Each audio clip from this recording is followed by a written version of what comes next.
स्वागत है आपका टेंस के इस 7वें वीडियो में। आज हम पढ़ने वाले हैं पास्ट परफेक्ट टेंस के बारे में। उम्मीद है कि इस वीडियो के बाद से आपको पास्ट परफेक्ट टेंस से रिलेटेड सारे डाउट क्लियर हो जाएंगे। तो चलिए पढ़ना शुरू करते हैं। पास्ट परफेक्ट टेंस, इसकी पहचान है। इस टेंस से स्पष्ट होता है कि एक कार्य दूसरे कार्य से पहले समाप्त हो चुका है। दोनों कार्य भूतकाल में ही समाप्त होते हैं। वाक्य के अंत में आ ई एक के साथ था थी थे अथवा चुका चुकी चुके के साथ था थी थे शब्द आते हैं। इसकी सहायक क्रिया हैड होती है। इस टेंस में हमेशा वर्ब का थर्ड फॉर्म का ही प्रयोग होता है। अब हम पढ़ेंगे सेंटेंस को अंग्रेजी में बनाने के नियम। यदि हमारा सेंटेंस जो है सिंपल सेंटेंस है तो सबसे पहले subject plus had plus verb का थर्ड फॉर्म प्लस ऑब्जेक्ट। यदि सेंटेंस निगेटिव सेंटेंस हो तो सबसे पहले subject plus had plus not plus verb का थर्ड फॉर्म प्लस ऑब्जेक्ट।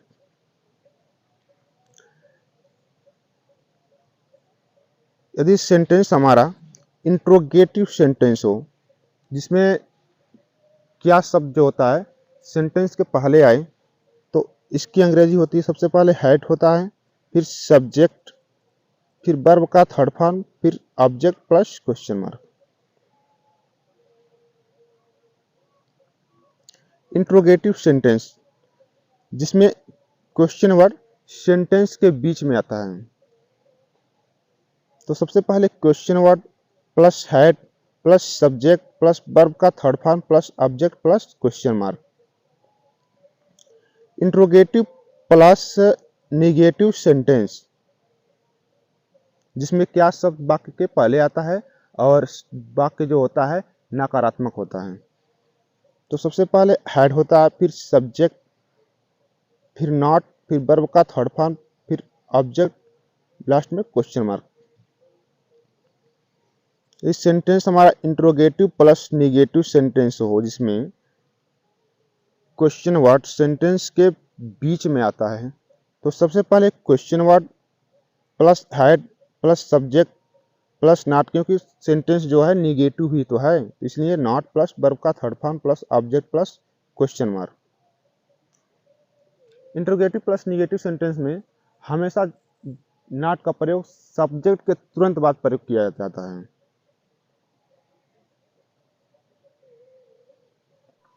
अब हम एक उदाहरण के द्वारा उन सभी नियमों को समझने का प्रयास करेंगे। जैसे मैं खाना खा चुका था, वाक्य सिंपल सेंटेंस में है तो इसका अंग्रेजी इस प्रकार बनेगा I had eaten the food. यदि सेंटेंस हमारा नकारात्मक हो जैसे मैं खाना नहीं खा चुका था तो इसका होगा I had not eaten the food. Sentence हमारा अगर इंट्रोगेटिव सेंटेंस हो जैसे और इसमें क्वेश्चन वर्ड जो क्या है वो सेंटेंस के पहले आए, क्या मैं खाना खा चुका था तो इसका होगा had I eaten the food. Interrogative sentence जिसमें क्वेश्चन वर्ड सेंटेंस के बीच में आए जैसे मैं खाना क्यों खा चुका था तो इसका होता है why had I eaten the food.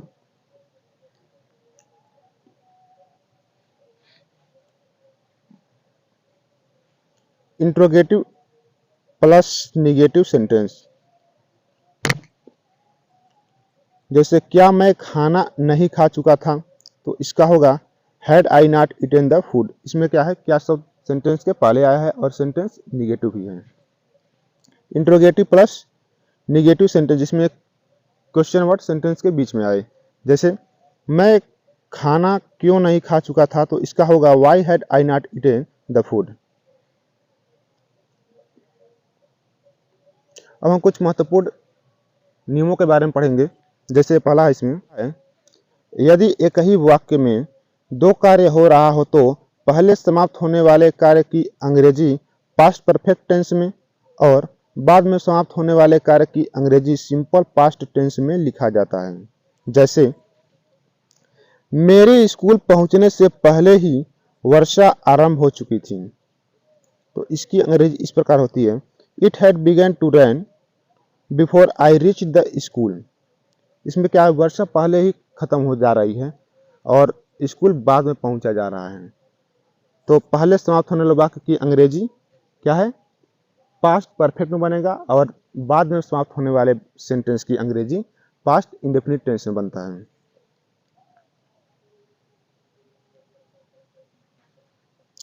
दूसरा नियम हमारा है, यदि वाक्य में पहले या पूर्व शब्द आए तो वाक्य के अंतिम खंड की अंग्रेजी पहले लिखते हैं और बिफोर के बाद में पहले भाग की अंग्रेजी लिखते हैं। जैसे पुलिस के आने से पूर्व ही चोर भाग चुके थे, तो इसका होगा the thieves had run away before the police केम। क्या डॉक्टर के आने से पहले ही मरीज मर चुका था, तो इसका होगा had the patient died before the doctor केम।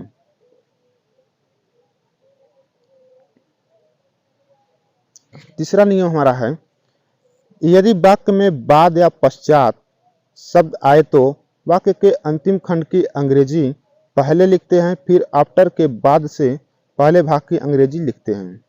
जैसे खाना खाने के बाद रमेश स्कूल चला गया, तो इसका होगा Ramesh went to school after he had taken his food.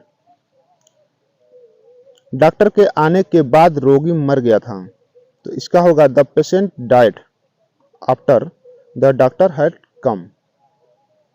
चौथा हमारा है, यदि प्रिंसिपल क्लॉज यानी कि प्रधान उपवाक्य की क्रिया भूतकाल में हो और सबऑर्डिनेट क्लॉज यानी कि आश्रित उपवाक्य की क्रिया प्रेजेंट परफेक्ट की हो तो आश्रित उपवाक्य के अनुवाद में क्रिया भूतकाल में ही रखी जाती है। जैसे मोहन ने मुझे बताया कि उसने अपना काम समाप्त कर लिया है। यहाँ पर सेंटेंस के लास्ट में क्या आया है, लिया है, यानी कि ये वाक्य जो है प्रेजेंट परफेक्ट टेंस में है।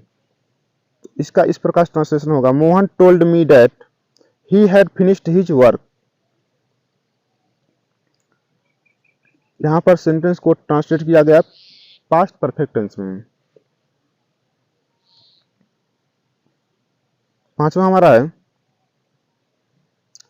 तो या तब का अनुवाद देन से नहीं किया जाता बल्कि तो या तब के लिए केवल कॉमा लग जाता है। जैसे जब मैं घर पहुंचा तो सब अतिथि जा चुके थे, तो इसका होगा when I reached home all the guest had gone. यहाँ पर क्या है, कॉमा लग गया है।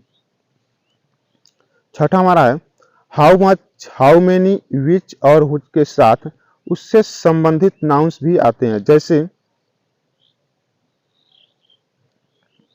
डॉक्टर के आने से पहले कितने रोगी मर चुके थे, तो इसका होगा how many patient had died before the doctor केम।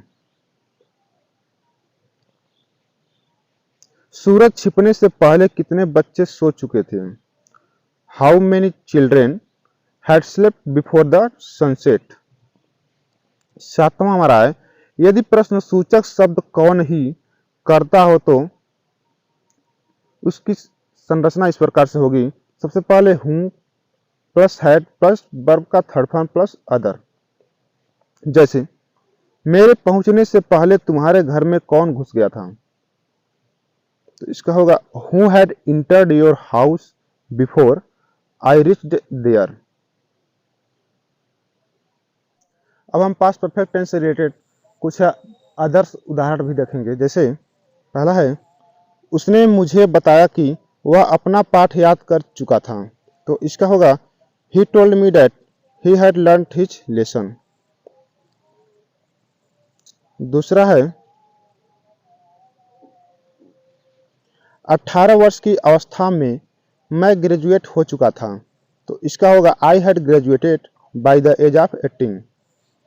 पिछले वर्ष की समाप्ति तक 2000 गांव को बिजली मिल चुकी थी, by the end of last year 2000 villages had got electricity. चौथा है, मैंने यह शहर पहले कभी नहीं देखा था, तो इसका होगा I had never seen this city before. मेरे स्कूल पहुंचने से पहले ही कक्षाएं आरंभ नहीं हुई थी, तो इसका होगा classes had not started before I reached school. छठा है लखनऊ जाने से पहले उसने मुझे कुछ नहीं बताया था। तो इसका होगा he did not tell me anything before going to Lucknow. सूरज छिपने से पहले हरी घर पर नहीं जा चुका था। इसका होगा Hari had not gone home before the sunset. आठवां है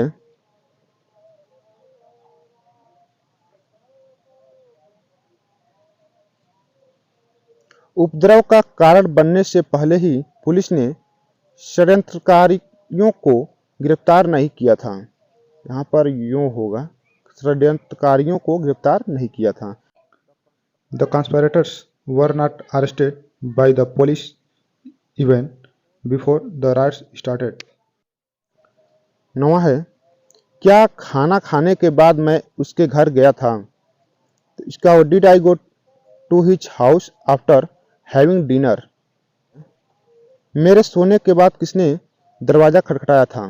तो इसका होगा who knocked on the door after I slept.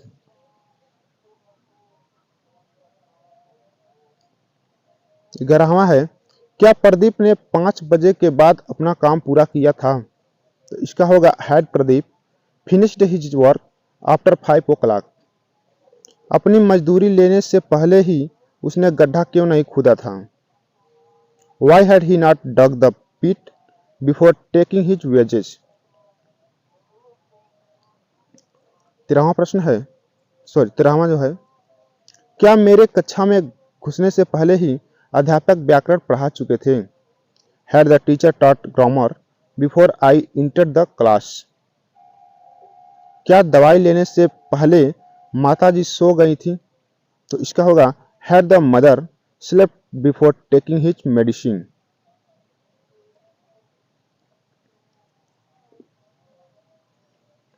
पंद्रहवां है चलने से पहले रेलगाड़ी ने 2 बार सीटी दी थी। The train whistled twice before leaving. चुनाव जीतने के पश्चात वह अपने विरोधियों से प्रेम पूर्वक मिला था। इसका होगा after winning the election he met his opponent also with love. 17वां है जो कुछ मैंने उसके लिए किया उसके लिए उसने मुझे धन्यवाद दिया। तो इसका होगा he thanked me for all that I had done for him. क्या आंधी आने से पहले उन्होंने खिड़कियां और दरवाजे बंद नहीं किए थे। तो इसका होगा had they not close the windows and doors before the storm came. 19वां है अपने माता पिता को अपने साथ ले जाने के बाद वह कहाँ गया था। तो इसका होगा where did he go after taking his parents with him. जब पुलिस घटनास्थल पर पहुंची तब क्या हत्यारा भाग चुका था। इसका होगा had the killer fled when the police reached the spot. अब हम आपको कुछ पास्ट परफेक्ट टेंस से रिलेटेड एक्सरसाइज देते हैं जिसे आप स्वयं इंग्लिश में ट्रांसलेट कीजिएगा। जैसे इसमें पहला है चोर के आने के बाद पुलिस वहां पहुंची थी। अपने पिता के मरने से पहले वह कहाँ गया था। मेरे स्कूल जाने से पहले वर्षा समाप्त नहीं हुई थी। हमने इतना बेईमान आदमी पहले कभी नहीं देखा था। मुझे परसों तक आपका पत्र नहीं मिला था। 8 बजे तक सब होटल बंद हो चुके थे। रोगी के ठीक होने के बाद डॉक्टर साहब नहीं आए थे। श्याम के आज जाने के बाद हमने पढ़ाई नहीं की थी। कुत्ते के भौंकने से पहले वह क्या कर चुका था। जब हम कॉलेज पहुंचे तब घंटी बज चुकी थी। अगर आपको वीडियो अच्छी लगी हो तो वीडियो को लाइक और हो सके तो अपने दोस्तों के पास शेयर भी जरूर कर दें। और इसी तरह ग्रामर से रिलेटेड वीडियो पढ़ने के लिए हमारे चैनल को सब्सक्राइब भी जरूर करें। तो चलिए मिलते हैं नेक्स्ट वीडियो में जिसमें हम पढ़ने वाले हैं पास्ट परफेक्ट कंटिन्यूअस टेंस के बारे में।